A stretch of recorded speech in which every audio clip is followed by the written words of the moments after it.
वाल्मीकि जी की रामायण अगर आप पढ़ेंगे तो उसमें यहां तक लिखा है कि रामचंद्र जी की पत्नी सीता का जब हरण हुआ और रावण लेके जब भागा तो हनुमान और लक्ष्मण जब तलाश करने के लिए गए तो सीता जी बड़ी चालाक थी। कहीं चप्पल फेंक गई, कहीं नथुनी फेंक गई, कहीं दुपट्टा फेंक गई, कहीं चप्पल फेंक गई, कहीं कड़ा फेंक गई। हनुमान एक एक चीज, ये चप्पल किसकी है? लक्ष्मण कहते मेरी भाभी की है, सीता की। चलो इसी रास्ते से ले गया। और आगे गए, दुपट्टा मिला, ये दुपट्टा किसका है? कहा ये दुपट्टा भी मेरी भाभी का है, सीता का। चलो और आगे चलो, इसी रास्ते से लेकर गया और आगे बढ़े। एक एक चीज हनुमान जी देते गए और लक्ष्मण पहचानते गए। लास्ट में नाक में पहनने वाली नथुनी मिली, नथुनी।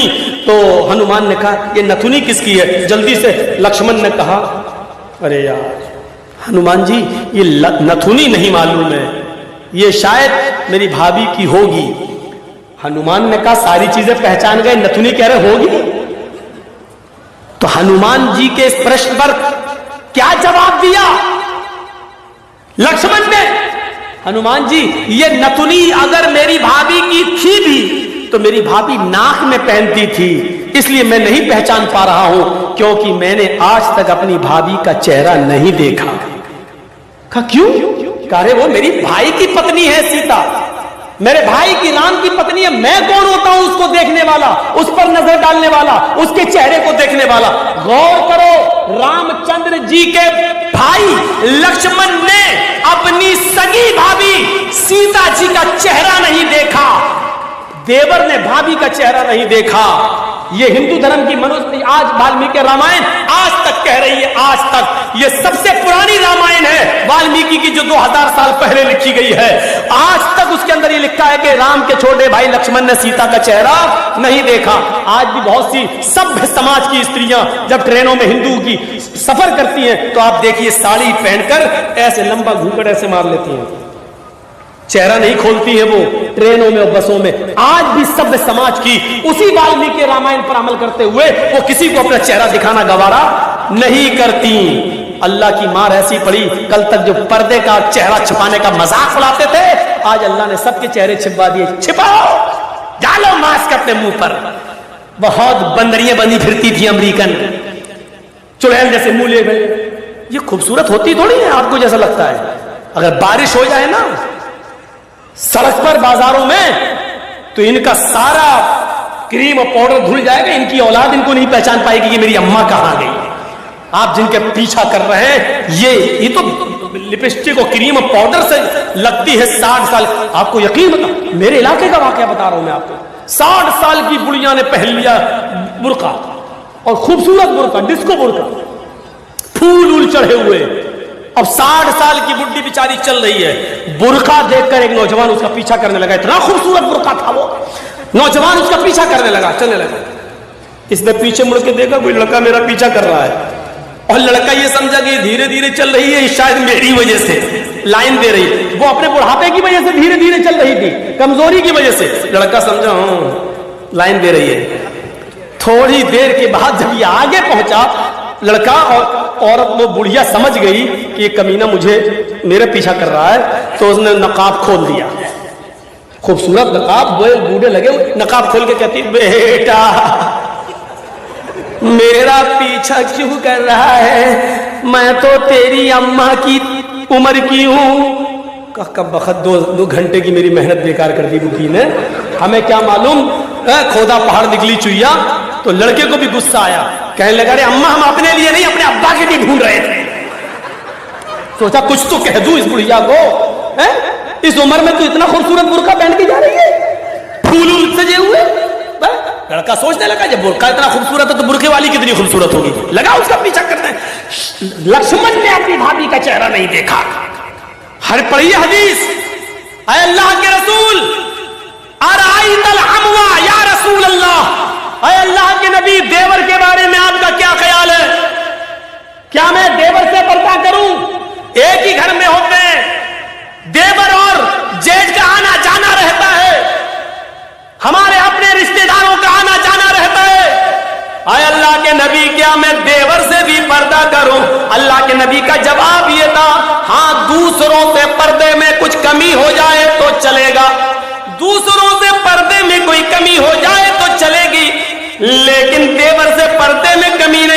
चाहिए। अलहमुल मौत, देवर तो भाभी के लिए मौत है, देवर तो भाभी के लिए मौत है।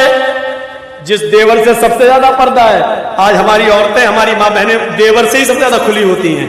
जो मजाक शौहर से भी नहीं करती वो देवर से कर लेती है। और एक हम हैं, भाभी को घर पहुंचा दो, अपने छोटे भाई को कह रहे हैं भाभी को घर पहुंचा दो। और ऐसे ही ससुराल में हमारा हाल है।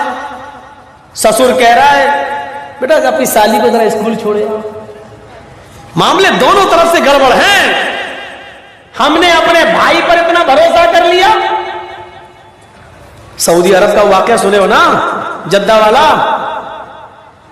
एक औरत बेचारी दर्द से कराह रही थी, दर्द से, और जद्दा के टैक्सी ड्राइवर बेचारा, उसको कोई कस्टमर नहीं मिला तो वो रुमाल मुंह पे डाल के लेटा हुआ था। जल्दी से औरत आई उसके पास, देखिए मुझे दर्द से हो रहा है, बच्चे की पैदाइश की तकलीफ, जरा कोई करीब के हॉस्पिटल में लेके चलो, मुझे जल्दी से इलाज के लिए जाना है। ड्राइवर ने देखा, टैक्सी ड्राइवर ने, उसने कहा भाई औरत परेशान है, पेट बड़ा। उसने जल्दी से टैक्सी खोली, और बहन बैठो। उसने जल्दी से बिठाया और चल दिया।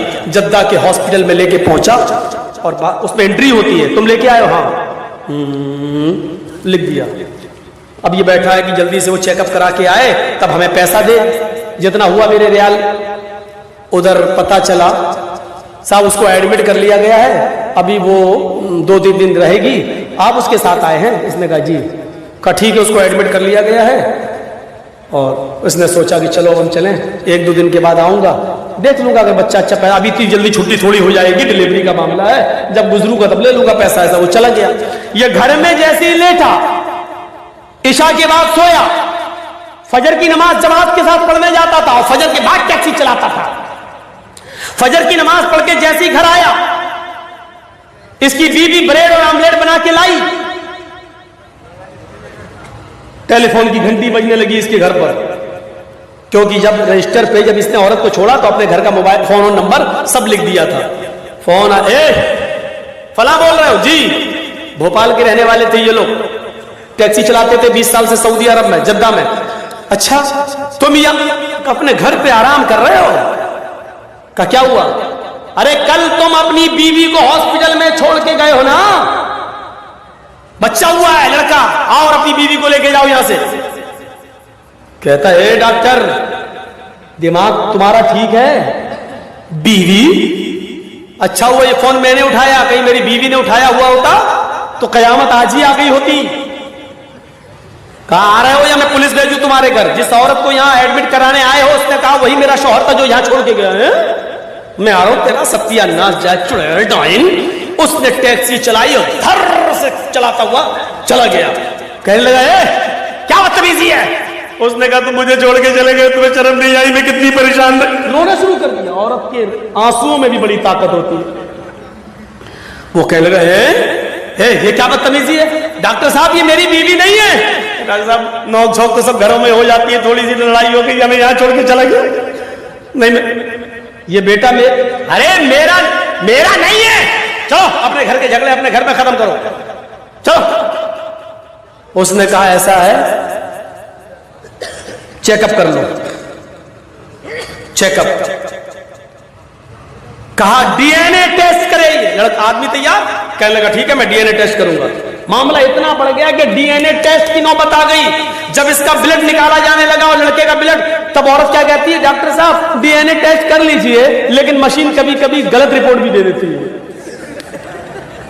अभी आदमी चिल्लाते हुए कहता चुप, गलत रिपोर्ट दे देती है।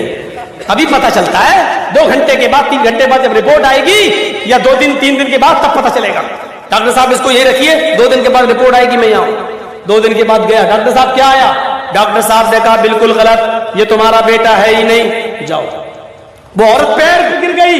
डॉक्टर साहब मैंने कहा था ना कि मशीन की रिपोर्ट कभी कभी गलत आ सकती है। आई, अल्लाह की कसम यही मेरा पति है, यही मेरा हस्बैंड है, यही मेरा आदमी है। डॉक्टर कहता है औरत नकले मत दिखा, चल। ये तो इसका बेटा है ही नहीं, साफ साफ रिपोर्ट में आ गया ये बेटा किसी और का है, इसका नहीं है। वो कहने खूब रोई। डॉक्टर कहता मेरी बहन मैं तुम्हें कैसे बताऊं, इस आदमी की रिपोर्ट इतनी डेंजर है, इस आदमी की रिपोर्ट में तो ये आया है कि ये जिंदगी में कभी बाप बन ही नहीं सकता। तुम कह रही हो कि इसका बेटा ये तो बाप बनने के लायक नहीं है। अब इस आदमी का दिमाग खराब। क्या क्या कह रहे हो डॉक्टर? कहा तुम बाप नहीं बन सकते हो। भाई सॉरी, रिपोर्ट में हे डॉक्टर मेरे 6 बच्चे हैं, तो कह रहा बाप नहीं बन सकते। डॉक्टर बड़ा परेशान। डॉक्टर कहता है ऐसा केस मेरी जिंदगी में पहली बार आया है। अब औरत कहती देखो मैंने कहा था ना कि रिपोर्ट कभी कभी गलत हो जाती है। ये आदमी बोला चुप, ये रिपोर्ट तो सही है कि ये बच्चा मेरा नहीं है, लेकिन ये रिपोर्ट गलत है कि मैं बाप नहीं बन सकता। दोबारा कर। डॉक्टर ने फाइल फेंकी। भाग, तेरा दिमाग खराब करके रख दिया तुम लोगों ने। जाइए बेटा तुम्हारा नहीं, जा पता लगा। अब वो फाइल उठाई और टैक्सी में रखा और चलने लगा। बाप नहीं बन सकता, बड़बड़ाता हुआ जा रहा है। फिर सोचता है जमील साहब अगर ये रिपोर्ट सही है तो पता लगाओ ये खेत कौन जोत रहा है, ये बच्चे हैं किसके। सीधे घर में घुसा, टैक्सी लेके आया, मारी दरवाजे पे लात। बीवी कहती इतने गुस्से में दरवाजा खोला, उठाई चप्पल अपने पैर की 15-20 पहले मार दी। तुम तो रोज इज्जत करते थे, आज क्या हो गया तुम्हें? कस्टमर नहीं मिले, पैसेंजर नहीं मिले तो उसका गुस्सा मेरे ऊपर क्यों उतार रहे हो? कस्टमर का गुस्सा नहीं उतार रहा हूं, पहले ये बता कि ये 6 बच्चे किसके हैं। औरत कहती है आपको क्या हो गया? पूरी जिंदगी अमानतदारी के साथ में चली आपके साथ और आपने कभी हाथ नहीं उठाया, और आज के बच्चे किसके? फिर बता रही कि नहीं बता रही? तेरा झूठ छुप नहीं सकता, पता चल चुका है मुझे। ये मेरी रिपोर्ट कहती है कि मैं बाप नहीं बन सकता। ये बता कि बच्चे किसके? तुम्हारों नहीं, मैं बता रही हूं। का क्या का गुस्सा ठंडा करो, अब वो तो हो ही जाएगा, पहले बता। कहा कि आप का भाई भी रहता है ना यहां, आप रात में टैक्सी चलाते हैं, दिन में वो रात में चलाता है।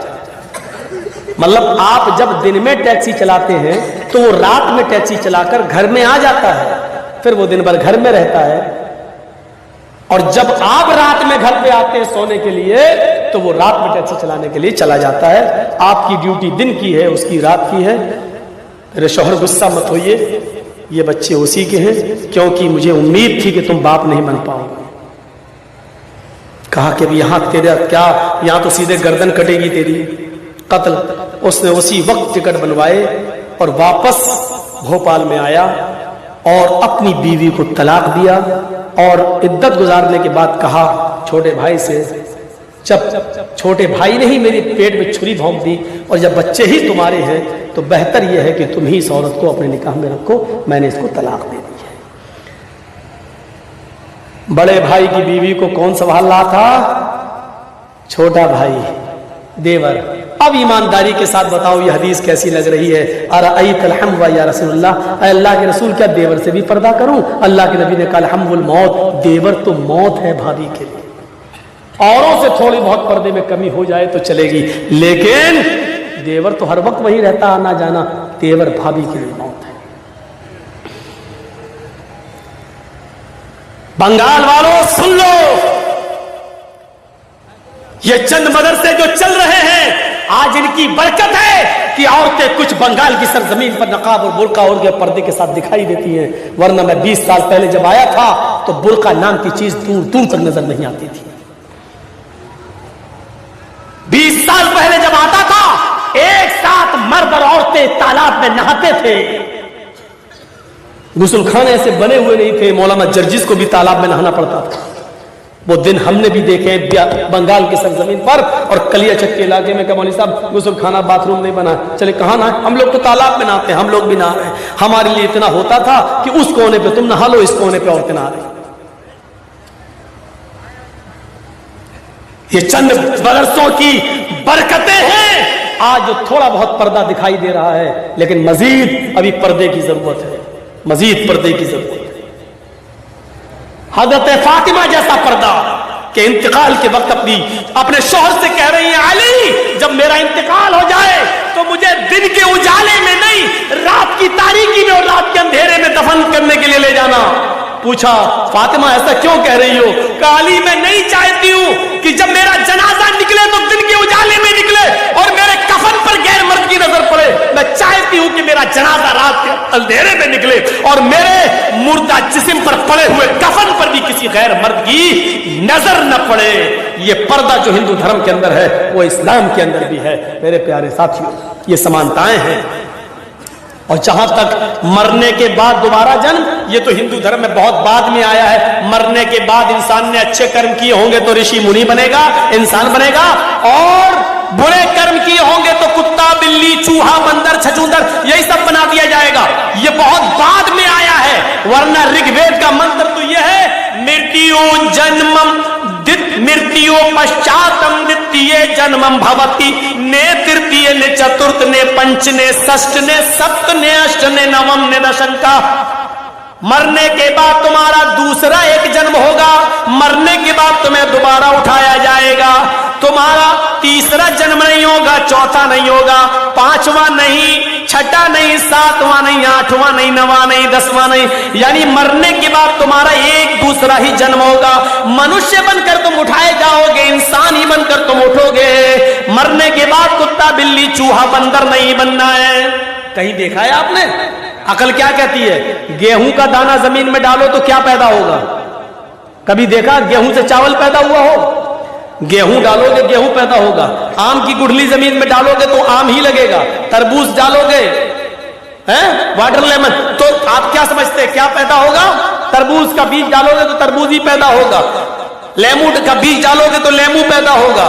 ये अकल भी कहती है कि मरने के बाद इंसान को जब तुम जमीन में दफन करोगे तो उससे इंसान ही निकलेगा, न कि कुत्ता, बिल्ली, चूहा, बंदर। इसको अकल भी तस्लीम नहीं करती है।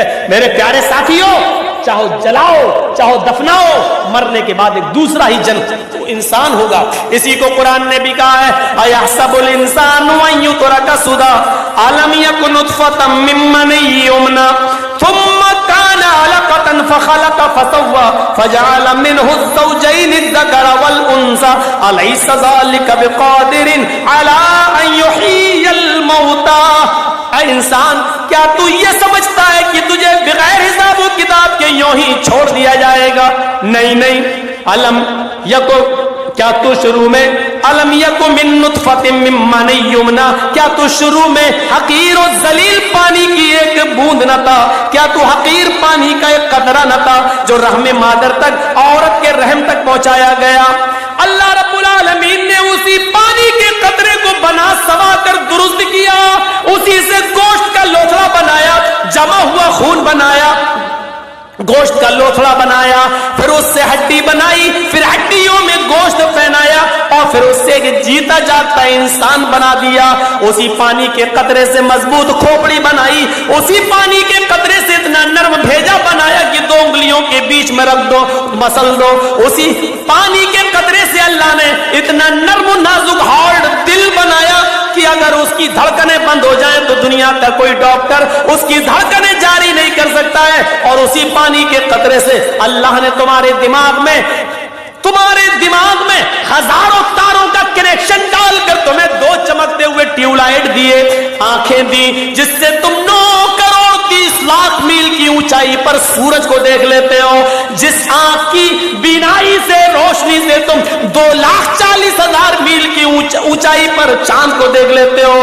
करोड़ों अरबों खरबों मील की ऊंचाई पर तुम सितारों को देख लेते हो, आसमान को देख लेते हो। अल्लाह ने उसी पानी के कतरे से ये सब कुछ बनाया। ओ मेरे बंदो, जब मैं ये सब कुछ तुम्हारी मां के पेट में बना सकता हूं और तुम्हें बनाकर बाहर ला सकता हूं, फजअल मिनहु ज़ौजैन अज़्ज़कर वल उन्सा, लड़का और लड़की भी बना सकता हूं, मर्द औरत भी बना सकता हूं, नर और मादा भी बना सकता हूं। तो फिर तुम ही बताओ, क्या तुम्हारे मरने के बाद, क्या वो अल्लाह इस बात पर कादिर नहीं है कि तुम्हें मरने के बाद दोबारा जीवित कर दे? क्या वो अल्लाह इस बात पर कादिर नहीं है कि इंसानों तुम्हें मरने के बाद वो दोबारा उठाए? अरे तुम्हारी हड्डियों को वो दोबारा जमा कर दे, क्या वो इस बात पर कादिर नहीं है? अयहसबुल इंसानु अल्लन नजमा इज़ामा बला कादिरीन अला अन नुसव्विया बनाना। इंसान ये समझता है कि हम उसकी हड्डियों को जमा नहीं कर पाएंगे, हम उसकी हड्डियों को एकत्रित नहीं कर पाएंगे, जमा नहीं कर सकेंगे। अरे हड्डियां तो छोड़, आए इंसान, बला कादिरीन अला अन नुसव्विया बनाना, उंगलियों के पोर जानते हो कितना ताकतवर होता है? आपने रखा मशीन पर, फौरन बता दिया आपका नाम क्या है। फिंगरप्रिंट। आज आधार कार्ड बनता है ना तो फिंगरप्रिंट लिए जाते हैं, पासपोर्ट बनता है फिंगरप्रिंट। आप मौलाना जर्जीस के नाम से पासपोर्ट है आपका, आप जमील अहमद, अशफाक अहमद, मोहम्मद अजहरुद्दीन, इस नाम से आप नहीं भाग सकते हो। अगर आपने फर्जी पासपोर्ट बना लिया तो दुबई में पकड़े जाओगे, सऊदीया में पकड़े जाओगे, अमेरिका में पकड़े जाओगे। जैसे ही वहां फिंगरप्रिंट लिया गया, उंगली रखी फौरन, अरे इरशाद अहमद के नाम से, अच्छा जमील अहमद के नाम, नहीं ये तो मोहम्मद जर्जीस के नाम से, फौरन इंडिया गवर्नमेंट के हवाले कर दिया जाएगा। नहीं भाग सकते। जब तुम एक उंगली के निशान से इंडिया छोड़कर दुनिया के दूसरे मुल्क में नहीं जा सकते हो तो क्या अल्लाह रब्बुल आलमीन तुम्हें छोड़ देगा? भाग सकते हो। उसकी दी हुई अकल से फिंगरप्रिंट मशीन बना सकती है साइंटिस्ट लोग, तो क्या अल्लाह के पास ऐसा कोई आला नहीं है? उंगलियों के पोर कह रहा, हड्डियां तो छोड़ो, उंगलियों के पोर तक बनाने पर हम कादिर हैं। बल युरीदुल इंसानु लियफजुरा मामा, इंसान तो ये चाहता है कि वो आगे भी बुराइयां करता रहे, गंदे काम, बुरे काम, गुनाहों के काम करता रहे। यसअलु अय्याना यौमुल क़यामा, वो पूछता फिरता कयामत कब आएगी। मजाक में कहता है ए मौलाना साहब कयामत कब आएगी? शराबी जुआरी लोग मौलाना कयामत में बोल रहे हैं, कयामत कब आएगी? मजाक में। यसअलु अय्याना यौमुल क़यामा, वो सवाल करता मजाक में कि कयामत कब आएगी। फ़इज़ा बरिक़ल बसरु व ख़सफ़ल क़मरु व जुमिय शम्सु वल क़मर, जब आंखें चुंधिया जाएंगी, व ख़सफ़ल क़मर, चांद बेनूर हो जाएगा, व जुमिय शम्सु वल क़मर, चांद सूरज दोनों मिला दिए जाएंगे, जमा कर दिए जाएंगे। उस दिन इंसान इस हालत को देखेगा तो कहेगा यक़ूलुल इंसानु यौमइज़िन अयनल मफ़र, आज हम कहां भागे?